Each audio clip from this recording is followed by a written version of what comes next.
Hey, how's it, guys? Spike from Wavescape with your surf report from Thursday, the 1st of June, up until Thursday, the 8th of June, and with some focus on Cape Town and some focus on the super trial powered by Monster Energy in J-Bay.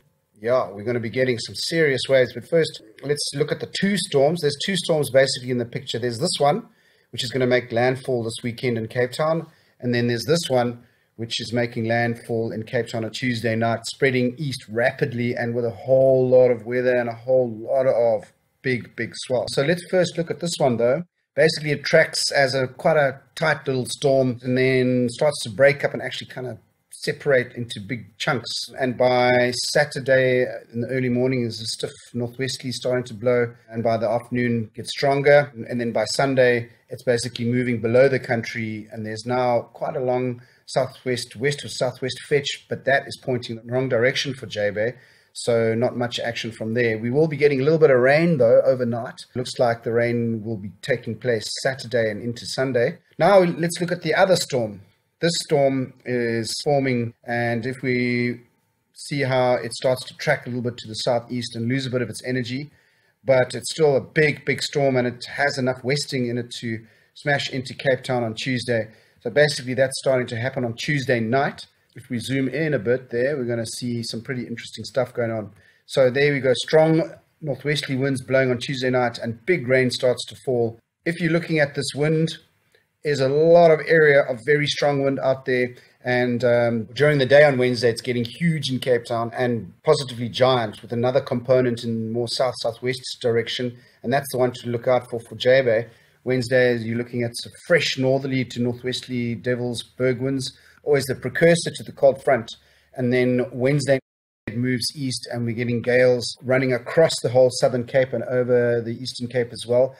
Big winds inland as well. Look at that, huge winds. Now the storm has actually morphed into much less of a westerly trend, but now of a southwesterly trend. And this is the part of the fetch that's going to be interesting for J-Bay for possible call on Thursday the 8th, because the day before, on Wednesday by 6 o'clock in the evening, we're in this whole zone. And of course, the ocean is already full of a lot of swell, so it's not going to take too much energy to push that swell up.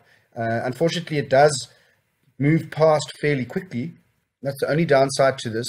So, for instance, if you look by midnight on Wednesday, it's moved quite far to the east, but there's still enough energy to really fill up the ocean with a lot of swell. Thursday, so we're looking at some pretty interesting swell.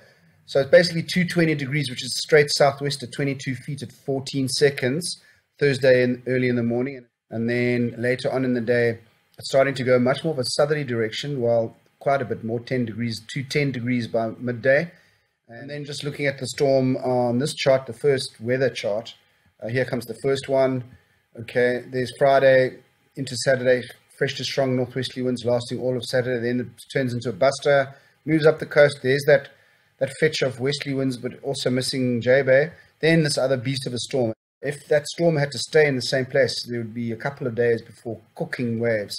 But unfortunately, when the swell arrives, so does the storm. So here comes the storm tracking along Monday, Tuesday, and then by Tuesday morning already there's a bit of a northwesterly. And then you're looking at strong northwesterlies in the afternoon, and then pumping overnight into the early hours of Wednesday, going gale force and really strong. And now real meat behind that storm. That fetch is fierce, man, really fierce. And all day Wednesday, the swell is just getting bigger and bigger in Cape Town, going absolutely giant. And then there's this portion of the swell is now passing Cape Agulhas, and now we're in the interesting zone for J-Bay. So from roughly Wednesday at lunchtime to early hours of Thursday, that is basically a one-day swell. And I think that Thursday there's going to be enough to run the event. Certainly we can only hope so. So if we had to look at a close-up of the winds, there goes Friday, busts up the coast Sunday, goes glassy on Monday, bit of an onshore picks up, blows quite hard into Tuesday, that dissipates. Here comes the new front, smashes into Cape Town late on Tuesday, goes really strong, big rains early, lots of strong winds across the whole country, gale force going right across Southern Cape and Eastern Cape. And then Thursday, it's also still very strong winds, but dissipating during the day. And obviously, it's sheltered in J Bay anyway. And then if you look at the rain, this is the interesting part. So this is the weekend. A little bit of rain arrives in Cape Town late on Saturday. Nice and heavy rain moves inland to where the dams are. But then, of course, it's gone.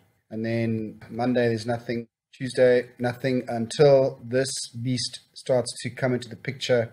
And by 10 o'clock on Tuesday evening to midnight, heavy rain is setting in until by the early hours of Wednesday, the super heavy rain. And the nice thing about this rain is that it's right above the catchment areas around Theowaterskloof Dam, and it's also pouring and pouring for sustained periods of time. By Wednesday night, it's still raining. By the early hours of Thursday, it's still raining. And by Thursday morning, hopefully still raining. And then by the afternoon, it moves away. So 24 hours to 36 hours of solid rain showers and in some cases torrential downpours. Let's hold thumbs that does something for the dams. But anyway, yeah, there's lots of bad weather ahead. There's crazy stuff going on, but things have got to happen. So thanks for listening.